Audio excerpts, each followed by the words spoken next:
St Mary's have been great to me. They have really brought the expertise of every different division we have in our school to help me achieve my goal. With St Mary's University, anything is possible. So my name's Nick Perham and I'm a lecturer here on the Sport Rehabilitation programme. It's a specialist sport and exercise medicine programme, and students on the course will actually learn the skills, the theory and the practical skills required to assess and rehabilitate a range of neuromusculoskeletal injuries.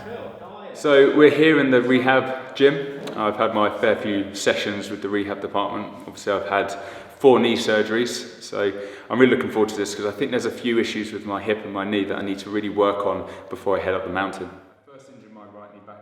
So when Phil does this challenge, his body's going to be going through a range of different challenges really, both from physiology, psychology. I guess where we come in is the stability of that knee. So he's had 4 knee surgeries across both knees, and that's extremely challenging when you're changing direction like you would be going up and down a mountain. The most strenuous exercise that will happen to me during the climb will be on the way down, when I'm most tired, when I'm most hypoxic.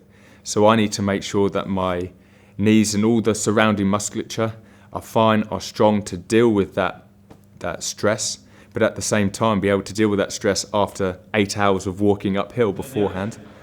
We started off by having Phil on the plinth itself, and we had a look at not just the knee but the hip and the ankle, because if those joints aren't working very well, the knee can actually get damaged. So we took the hip through a range of motion assessment tests and also special tests. So we had a look at any problems with ligaments or cartilage in the actual joint itself, and we did the same for the knee. So we took the knee through a range of motion assessments, and I tested various special tests which look at the integrity of the ligaments, so particularly the anterior cruciate ligament, which Phil had injured previously and had surgery on, and the medial and lateral collateral ligaments, which provide stability to the outside of the knee. So we actually found when we did those assessments that Phil's knee was kind of orthopaedically stable, the ligaments are doing their job. So then it's really important to test, are the muscles, is the brain doing its job as well? So we do what we call a range of functional assessments. So we had Phil do a range of hopping tasks, and I had a look, does one side of the body perform as well as the other?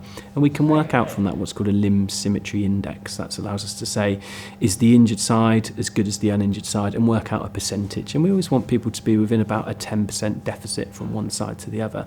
We actually found with Phil quite a large deficit from his problematic side to his less problematic side. So then what we did is we really honed in on a range of specific exercises, trying to strengthen up the muscles around the hip, the muscles around the knee, and the muscles around the ankle to provide that functional stability that Phil is going to need when he goes up and down this mountain changing direction. That was a really good session. What I love about sports rehab is it's so much harder than you think it is, because even though you're not lifting heavy weights, they're so specific what you need to do, and they really highlight on your weaknesses. And what I love as well is that every time I go to a rehab session, I learn a little bit more about my body. So if I could, I'd have these every week. So I think the keys to Phil's success from my perspective are really going to be focusing in on making sure that knee doesn't become painful, so it's nice and stable, the muscles around it are protecting it. And then there's the other things which the other aspects of the multidisciplinary team will look at, the psychology, the physiology, the strength and conditioning support that he's had.